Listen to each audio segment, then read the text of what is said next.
Hi guys, James at RampantLionReviews again for you today with another beer review. For this one we are going to head over to Belgium once again, and we're going to revisit a brewery who I've not reviewed anything from in ages actually. I think it was back in 2014 that I last reviewed one of the beers from these guys. So for this one we are going to go to the little town of Watou in Flanders, and we're having a taste of a beer from Bernardus Brouwerij once again. So this one is the Bernardus Abt 12. This is their Quadrupel. It comes in at 10% ABV. And it should be a really nice beer, this one. It was rated 100 overall and 100 within the style on Rate Beer, and I think it was like a 4.4 or something like that it had on Untappd as well. So a really nice beer, this one apparently. I enjoyed the Tripel and the wit beer that I had from these guys before, so I'm sure this one will be another really interesting beer. So I hope you guys enjoy my take on it. So anyway, as is usual with my reviews then, I'll tell you a little bit about the brewery. If you want to get straight to the tasting, of course, just fast forward. All the usual links are in the description below. That's the brewery websites, the link to my other reviews that I've done from Bernardus Brouwerij before. Hopefully I can review some of the other beers in the fairly near future. I'll definitely not leave it 4 years before I do another one.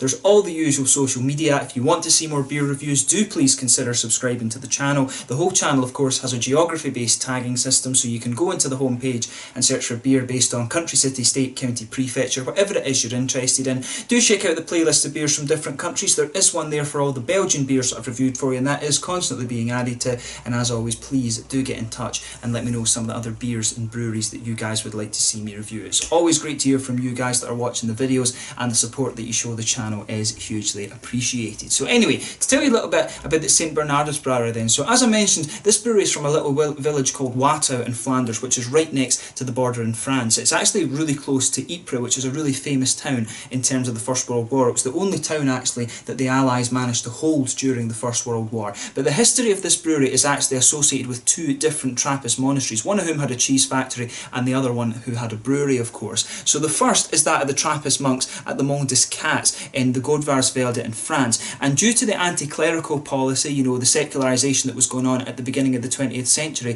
the Catsbury Abbey community decided to move a few kilometres to France, to the village of Watou in Belgium, to basically save their monastery. And here they transformed the farm into their Food Notre Dame de Saint Bernard, and they began with the production of the Abbey cheese. In the early 1930s, the attitude towards the monks had improved, and in 1934 the brewery decided to close the Belgian annex of their group and return to France. So the monks' cheese factory though was taken over by Évariste de Koninck, who actually expanded it, and most of the important cheese from here was called the Saint Bernardus Watou.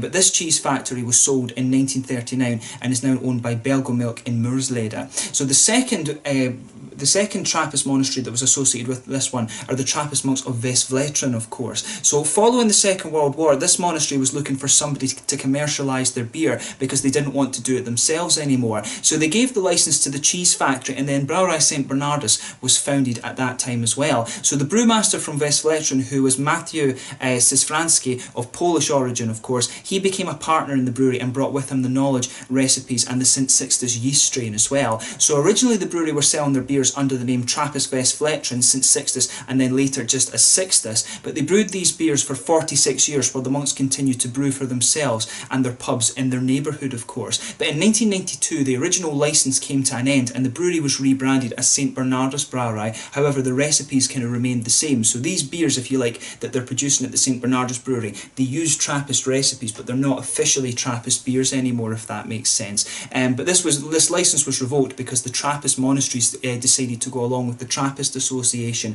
and it was only when the beer was brewed within the monastery walls, if you like, that it could be termed as Trappistan beer. But they do quite a lot of beers, these guys. So they've got this one, the Abt 12. They've got the Prior 8, which is a Dubel. They've got the Pater, which is also a Dubel beer as well. They've got the Wit, which is the wit beer. The Groten beer, which is a Belgian style dark ale. They also have the Tripel, and they've got their Christmas ale as well, which is another variant of the Quadrupel. But these guys, as I say, quite closely related with the Westvleteren monks, and it is kind of cool to see that they have been able to keep up these breweries. So this is one of the few breweries that you'll find that is brewing almost I guess it's probably fair to say that this brewery is brewing Trappist beers that are as authentic without being Trappist beers as they can be. That's probably a good way to kind of describe this one, if it at all makes sense. But yeah, the beers that I've had from St Bernardus before, I've really enjoyed. This one is the Quadrupel. As I say, it comes in at 10% ABV. So I'll just let you have a little look at the artwork quickly before we open this one up.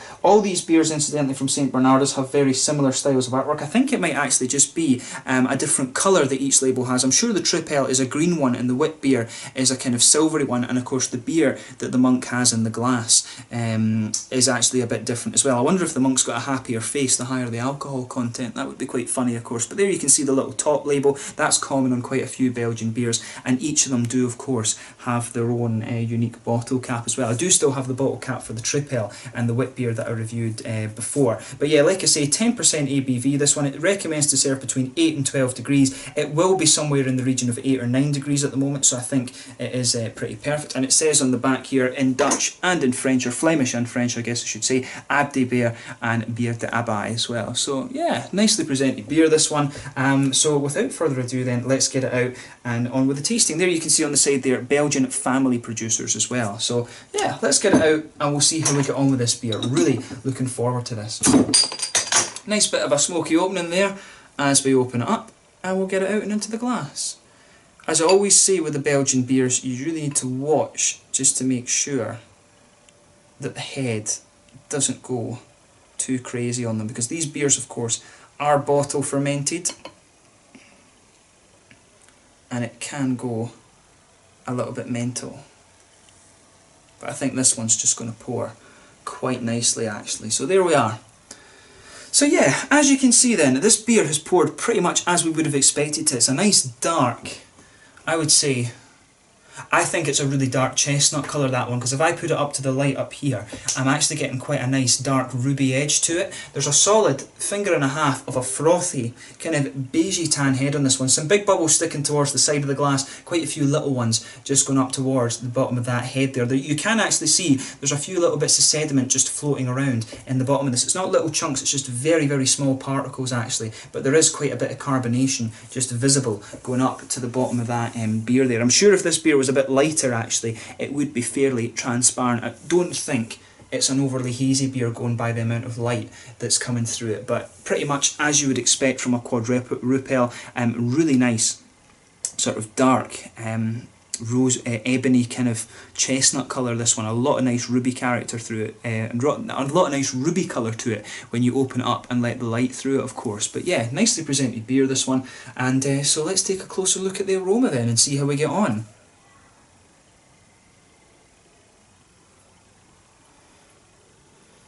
So yeah, with this one, it actually has quite a nice bit of fruity character coming out of it, which is what you'd expect. The fruity notes on this one, it's quite a candied red fruit. It reminds me of those little heart-shaped sweets that you get from the Haribo Star Mix.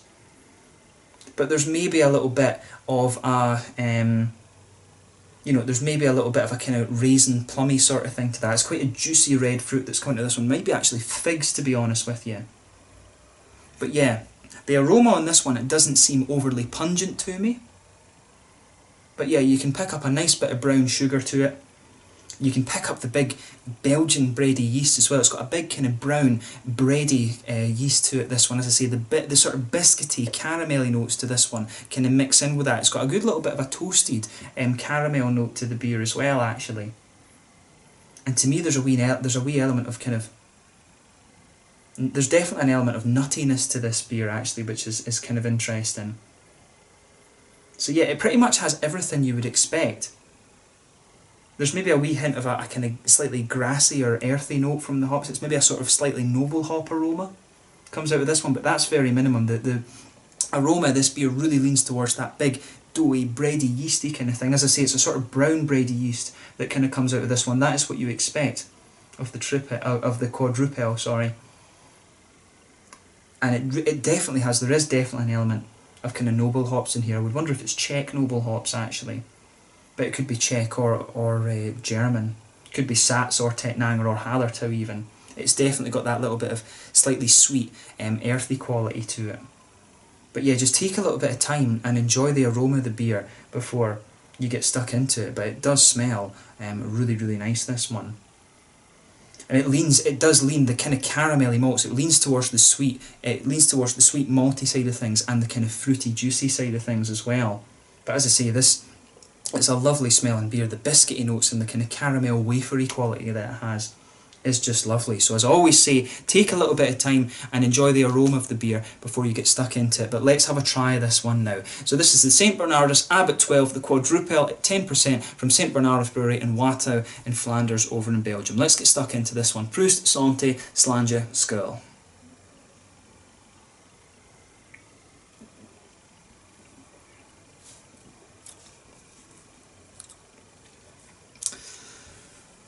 Yeah.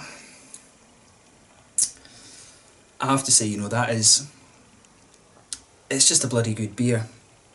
It's a little bit more carbonated than I was expecting. I will say that about this one. It is just a little bit more carbonated than I would have expected. But it's pretty damn good, I have to say.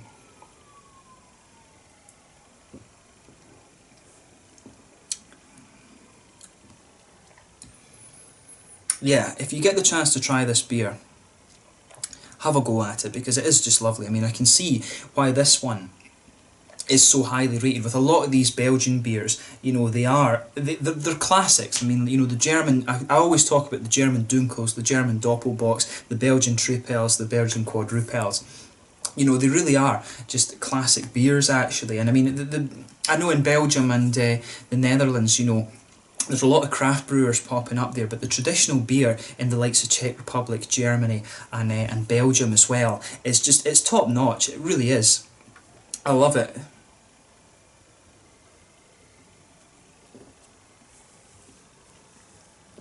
And it's always special when you get to try one of these kind of quite famous beers for the first time, actually. But let's have a think about the flavour of this one then. So yeah, with this beer, there's a nice sort of brown bready quality that just blankets the middle of your palate there. You can feel that slightly thicker, doughy, yeasty quality just kind of sitting on top of that, but there's a nice kind of sort of brown malty quality there that just sits on top of your tongue.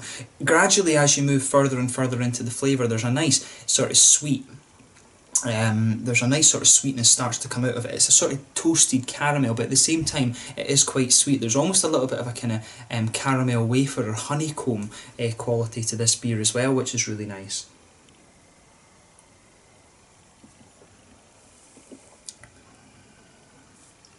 Yeah, there's a little bit of a biscuity note towards the edge of the tongue as well, but what you'll feel is right in the middle of the palate, it's a nice, really rich caramel. Then as you go further out, you'll feel that it starts to become a little bit lighter and it has a little bit of a toasted element there. Then you start to get the almost honeycomb flavours, and then right towards the end, to the outside, sorry, it just becomes that little bit more kind of grainy, and you start to get the biscuity flavours out of this one just as you come towards the front of the palate, actually, but not quite into the fruity region of your tongue. You can feel that there is a nice kind of nutty quality to this beer. There's almost a little bit of a kind of woody element to this one as well, which is quite interesting.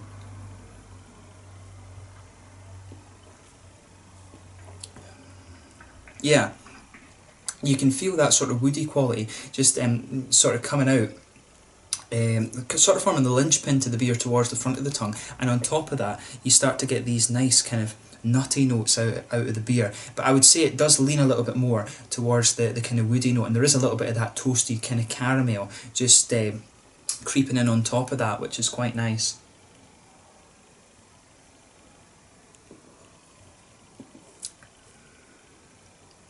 But yeah, I like how everything is kind of blending together in this beer. It just goes together really, really nicely.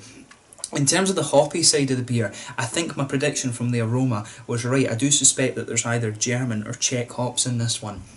In the back corners of the palate, you can definitely pick up there's that nice little bit of sweet earthiness in the back corners of the tongue. As you come further forward, it evolves a little bit more, and it just becomes out. There's a little touch of floral quality there at the front corners of the palate. Then round the very front curve of the tongue, it is just a little bit lighter and grassy. If I had to hazard a guess from the flavour of the hops in this one, I would be tempted to say that it's German hops in this one, just because there's the Czech hops. I always find the Sats just have a little bit more of a kind of herbal quality to them compared to the German ones. So I would guess that it's maybe Hallertau or Tettnanger that are hops that are in this beer. It'll be one of the two, I would think. I'm pretty sure it's not the Czech hops. I could well be wrong right enough, but I'm just guessing. I always like to guess the hops. But then just behind the front curve of the palate, of course, pardon me, that's where you get this nice little oily bubble where these juicy fruity esters start to come out of the beer. As I was saying, this beer does have a good little bit of carbonation to it. Its best before date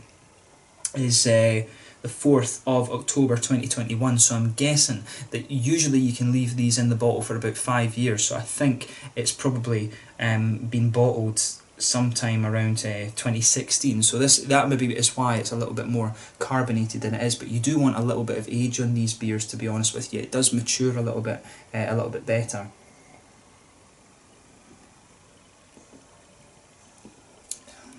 But yeah, in terms of the fruitiness in this beer, it is really quite nice. So as I always say, that little oily bubble that comes out behind the front curve of the tongue, that's where these juicy fruity esters really start to kind of kick off with this beer. So there's a nice little bit of a kind of figgy flavour to this one. That's kind of forming the linchpin of the beer. On top of that, there could well be just a little touch of a kind of raisiny sharpness, but as you go further and further into the aftertaste of this beer, there is almost just a little bit of a kind of candied strawberry flavour kind of comes out of this one. As I said, from the aroma, it really reminds me of these little heart-shaped sweets that you get in the Haribo Star Mix. But pretty much this beer has everything that you would expect of a nice kind of Belgian quadrupel. It's really well balanced, this one. It kind of brings out all the flavours that you would want from this style are very, very well balanced in this one. So like I said, I can see why it is so highly rated. When you try these quadrupels, some of them always lean a little bit more towards the kind of caramelly side of things. Some of them are a little bit more bready. Some of them are a bit more fruity and things like that. But for me, this one really just hits the spot. I think they've kind of got everything in just a really nice sort of simpatico kind of thing, if you like. But I like the way the kind of carrot in particular, the thing that's notable to me about this beer is the way that you start off with a kind of nice, slightly darker caramel, then it just gradually becomes different things as you go out towards the middle of the palate. And I do like the way that the noble hops come out in this beer as well. But overall, it's a beautiful beer. It's highly regarded, in my opinion, from trying it for the first time. That's quite justified, to be honest with you. I think that's a good way to kind of summarise this beer. So in terms of the mouthfeel of this beer then, I would say it's on the higher end of mid-bodied, maybe pushing the lower end of full-bodied. For me, the carbonation is a little bit crisp in this one. To be honest, I suspect that this beer is maybe about a year or so, a year and a half in the bottle. That could well be. It's just, the carbonation is just a little bit too much for me, but that's nitpicking. The flavours of the beer still come out really nicely. The overall feel of this one, I would say, it is a little bit oily, but it does have a little bit of wetness to it, which is nice. It's not the most oily quadrupel that you're going to come across. There's a nice smoothness from the hop in this beer. There's a little touch of bitterness, but mainly it's quite smooth, and I like the way those German noble hops come out. The malt base is really nice as well. You've got a good balance between the smoothness of the bread from the yeasty qualities, and then the malt base has that really interesting transition that I was talking about with the different sort of caramel, brown, sugary flavours, and then you've got a nice little bit of a juicy red fruity quality to this beer as well. Overall, like I said, it really is just a kind of it's really just a nice sort of well balanced beer, this one. Everything, it has all the elements you would want from this style, and they are just very well balanced. It doesn't overly lean towards one over the other in any type of ways, and I think that's probably why this beer has been rated as it has when it comes to rate beer and Untappd and things. Just a lovely beer, and one that I would recommend you try for yourself. So let's leave it at that. So this one was the St Bernardus Abt 12, the quadrupel beer at 10% from St Bernardus Brewery in Watou near Ypres in Flanders in Belgium. Just a really cracking beer, this, and I recommend that you have a taste of it for yourself. So once again, thank you for watching my beer reviews. Until the next time, please like, subscribe, share, all the usual YouTube stuff. Let me know your own thoughts on this beer in the comment section below. Let me know what your favourite beers are from the St Bernardus Brouwerij as well. Hopefully I can return to them in the fairly near future. Make sure you check out my social media, and you will see me reviewing more Belgian beers for you over the next little while. This is a cracker, and I really do recommend it. So until the next time, Slange just now, and I will catch you guys very soon. Proust, santé.